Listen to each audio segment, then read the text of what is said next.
Antes de começar o vídeo, eu quero pedir a você que acompanha o Blog da Cidadania que se inscreva no nosso canal, curta e compartilhe os nossos vídeos, acione o sininho das notificações, que assim você nos ajuda a fazer o nosso trabalho. E vamos ao vídeo.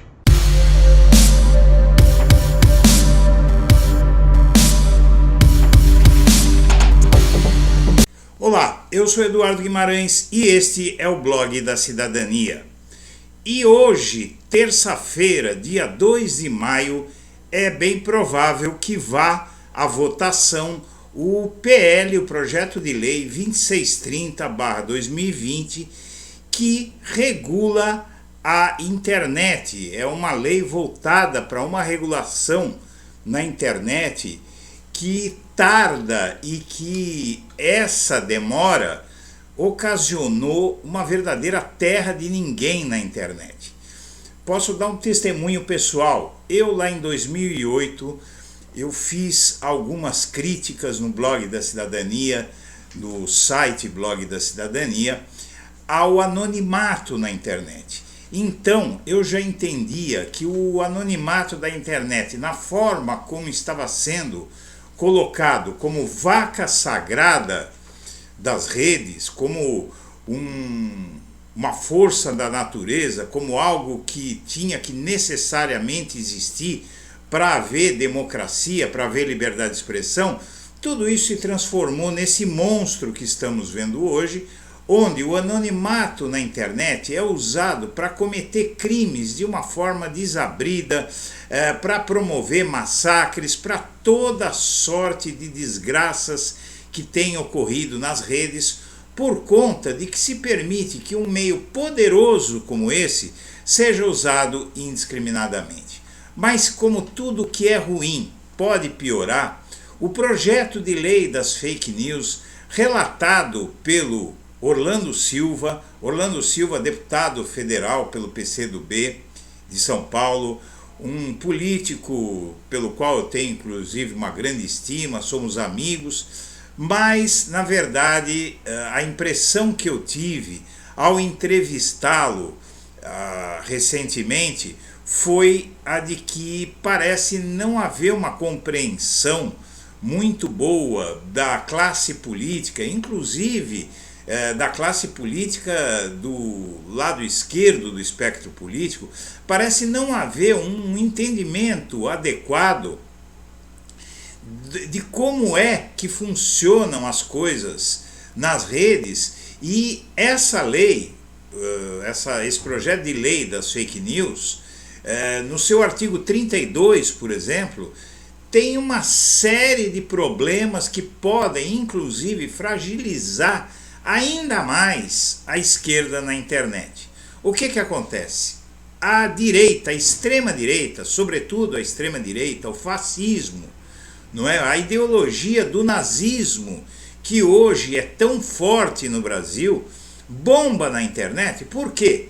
Todos sabem que há uma grande parcela de empresários dispostos a enfiar quanto dinheiro for necessário para conspurcar a democracia brasileira e para fazer valer os interesses de grupos, sobretudo das bancadas nefastas do Congresso, as bancadas BBB, Boi, Bala e Bíblia. E esses setores são muito fortes. O bolsonarismo na internet é muito forte. Foi construído à base de apoio do Partido Republicano, sobretudo Donald Trump, Steve Bannon, o guru do Donald Trump, e também às custas de dinheiro de empresários inescrupulosos que queriam inclusive promover um golpe de Estado no Brasil, e eles financiam esses canais, esses sites de extrema direita que tanto mal têm feito ao país. Então fica difícil para a esquerda, porque o governo federal, agora por exemplo o governo Lula, o governo Dilma, os dois primeiros governos Lula, nunca deram nada de substancial em termos de apoio a comunicadores independentes como esse que vos fala. E nunca pedi também. E outros que pediram levaram muito pouco. O fato é que esse politicamente correto da questão do financiamento às mídias alternativas gerou um movimento nazifascista que está se abatendo sobre o Brasil, que tem propostas das quais até Deus duvida. E agora surpreende a esquerda, inclusive, esse projeto de lei das fake news, e eu entrevistei o relator desse projeto, o deputado Orlando Silva, e eu quero até mostrar um trechinho aqui dessa entrevista, em que fica claro que há uma dificuldade de entendimento entre a gente. Orlando Silva é um grande quadro, todo o meu respeito ao Orlando Silva, mas parece que não há um entendimento das forças políticas de esquerda e sobretudo do governo federal do que é a atividade de comunicador independente. Então vamos ver um trecho disso. Diz que o texto, deve ser o texto PL das fake news, não sei se é o artigo 32, o texto já diz isso, que só quem vai ter direito à monetização serão as empresas. Isso é bem claro. Então, quem for pessoa física e tiver um canal não será monetizado. Isso existe? Está escrito, eu li, empresa, mesmo que seja individual. O que vai ser exigível, o que haverá um exigível, é que seja constituído na forma jurídica de uma empresa individual. Você sabe que tem a possibilidade de empresa individual. Qual o problema que tem nisso?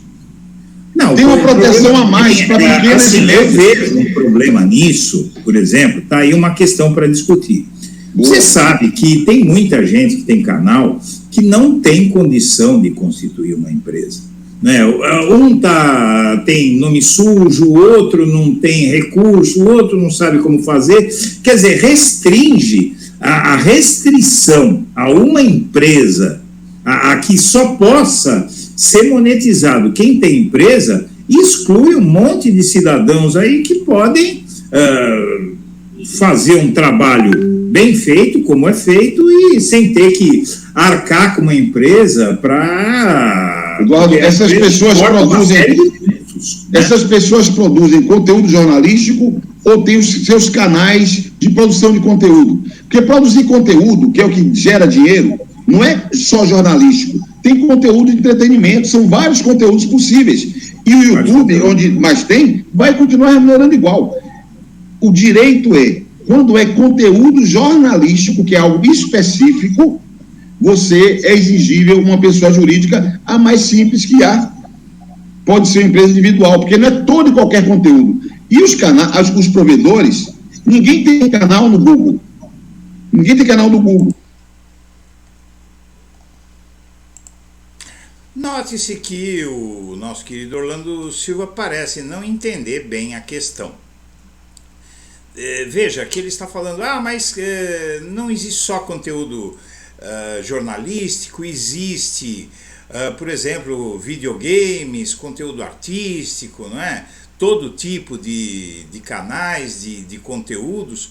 Ok, mas o conteúdo jornalístico que visa basicamente equiparar as forças políticas e que tem sido uma das poucas fontes de apoio, foi inclusive num passado recente, uma das poucas fontes de apoio da esquerda, dos governos de esquerda. Aqui não se está vendendo proteção a ninguém, mas a gente tem que entender que a resistência ao ataque à democracia que foi feita ao longo dos últimos anos neste país, tudo isso teve uma participação valorosa, e o governo sabe disso. Eu fui entrevistar o presidente Lula ainda no cárcere.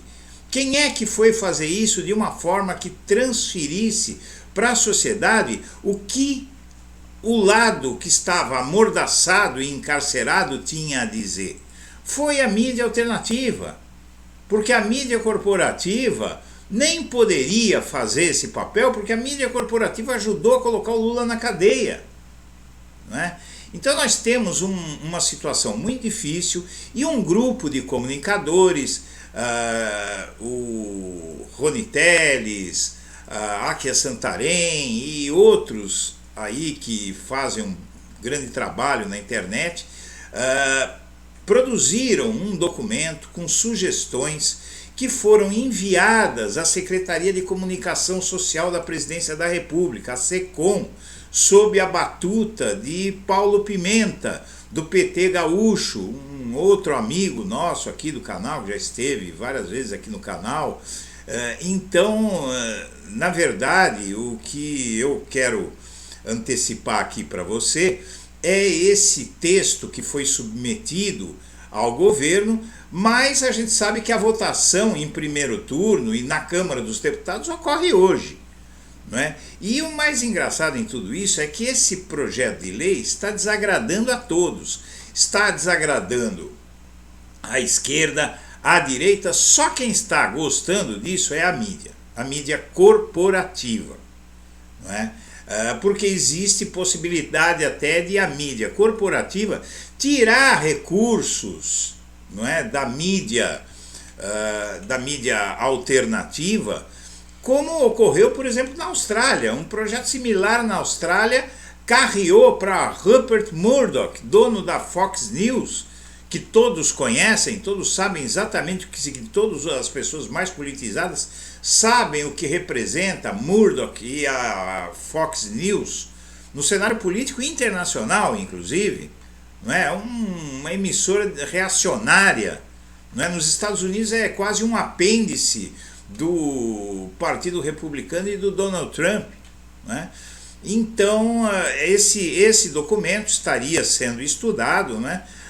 Mas, na verdade, o que fica muito claro é que o tempo urge e uma eventual aprovação em primeiro turno dessa proposta hoje fatalmente vai submeter os canais progressistas, os sites progressistas na internet que não tiverem os recursos que tem uma extrema-direita, que é rica, não é? O Bolsonaro despejou dinheiro público em produtores independentes de conteúdo de extrema-direita no governo dele, algo jamais feito antes, não é? Nunca se jogou uma quantidade de dinheiro na mão de produtores de conteúdo como o Bolsonaro fez, só que ele jogou esse dinheiro na mão dos comunicadores neofascistas que a gente tem hoje no Brasil. Alguns deles, inclusive, foragidos da justiça, como Alan dos Santos, que está lá encastelado nos Estados Unidos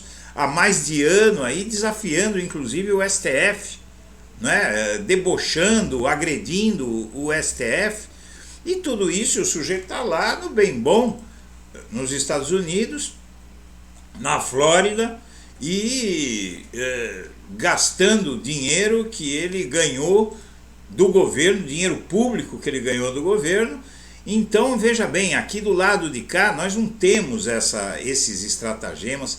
A gente sabe que nunca veio dinheiro público de verdade para a mão de comunicador de esquerda, não é? E agora esse projeto ele vai matar uma boa parte dos comunicadores de esquerda, inclusive dos grandes ao pequenos, porque é um projeto que não dá para discutir tão bem aqui, mas, porque o tempo é curto, né, que eu tenho para fazer esse programa, não seria suficiente, isso é um debate imenso. Quem quiser pode assistir a entrevista do Orlando Silva, que está em evidência na página do canal, mas que está longe de ter deixado alguma solução, além de o Orlando Silva ter se comprometido a examinar, né, basicamente esse processo de novo e submeter a uma nova análise certos pontos. Não se conseguiu tudo o que queria nessa iniciativa desses comunicadores, aos quais eu me somo, mas pelo menos alguma coisa pode ter melhorado, mas isso ainda não foi deliberado. Ainda eu me incumbi aqui de passar para o relator do PL na Câmara essas informações, não é?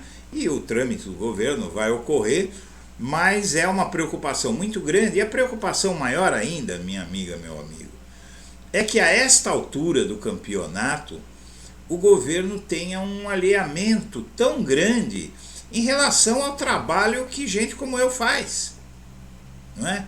É um trabalho que tem sido vital para se contrapor à força discricionária que o bolsonarismo tem nas redes, que a extrema-direita tem nas redes, inclusive que essa explosão de sites neonazistas que houve no Brasil nos últimos 4 anos também tem, não é? Porque tem muito dinheiro envolvido nisso. Então eu quero mostrar aqui para você essa iniciativa desse documento que foi enviado. É um documento de 17 páginas e que eu acredito que é uma luz no fim do túnel, mas é preciso que todos pressionemos o governo, pressione seu deputado, pressione seu senador, escreva ao Palácio Planalto, manifeste-se enquanto é tempo, porque depois vai ser tarde, e aí para desfazer a aprovação de uma lei é muito complicado, para modificá-la é muito complicado e o prejuízo vai estar feito.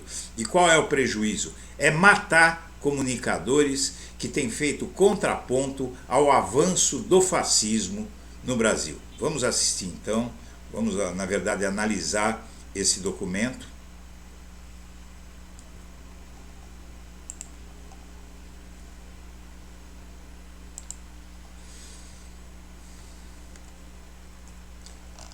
Aqui você vê então o documento que foi enviado ao governo, que começa com o seguinte texto, o seguinte parágrafo. Alertamos a sociedade brasileira que, como está, o projeto de lei 2630 favorece grandes grupos de comunicação e ameaça a democracia. Nós, da mídia independente progressista, nos dirigimos ao público para dizer que apoiamos as iniciativas de combate às fake news e qualquer outra modalidade de desinformação. Por isso, lembramos que, em 2019, acompanhamos e divulgamos intensamente a Comissão Parlamentar Mista de Inquérito criada no Congresso Nacional, especificamente com a finalidade de investigar os produtores desse conteúdo nefasto para a democracia brasileira, bem como apontar caminhos para evitar a proliferação desse conteúdo e para punir seus responsáveis. Estranhamente, antes que a CPI avançasse, o Senado Federal aprovou o projeto de lei de combate à fake news. E essa matéria que agora está sendo votada em caráter de urgência na Câmara dos Deputados, o caminho natural seria a CPMI sugerir uma proposta legislativa após amplo debate, como é natural nessas comissões. Maior estranheza causou ainda que a CPMI foi encerrada antes de produzir um relatório. Restou à sociedade brasileira analisar o texto do relator Orlando Silva, do PCdoB, sobre a proposta aprovada assodadamente pelo Senado Federal. Foi o que fizemos e concluímos que, da forma como está redigido, o projeto de lei ameaça a democracia brasileira e favorece grandes grupos de comunicação como a TV Globo. Então, minha amiga, meu amigo, na verdade não há muito o que dizer, não é? O fato é que pouquíssima gente no setor progressista da comunicação viu com bons olhos esse projeto, até porque alguns setores da imprensa de esquerda não vão ter tantos problemas, mas uma quantidade enorme de comunicadores que juntos representam uma força bastante expressiva se vê em risco de ter que encerrar suas atividades. Eu quero então agradecer a atenção de todos e pedir a quem possa que mande para frente essas informações, porque esse projeto de lei é nefasto da forma como está e não pode ser aprovado. Existe a possibilidade de a votação ser suspensa hoje e espera-se que isso ocorra, porque não vai haver tempo, evidentemente, para nenhum aperfeiçoamento, e a aprovação em primeiro turno vai ser muito ruim, vai ser um passo muito mais grave numa direção que vai conduzir ao precipício. Senhoras e senhores, agradecemos a atenção e eu deixo meu melhor abraço para todo mundo.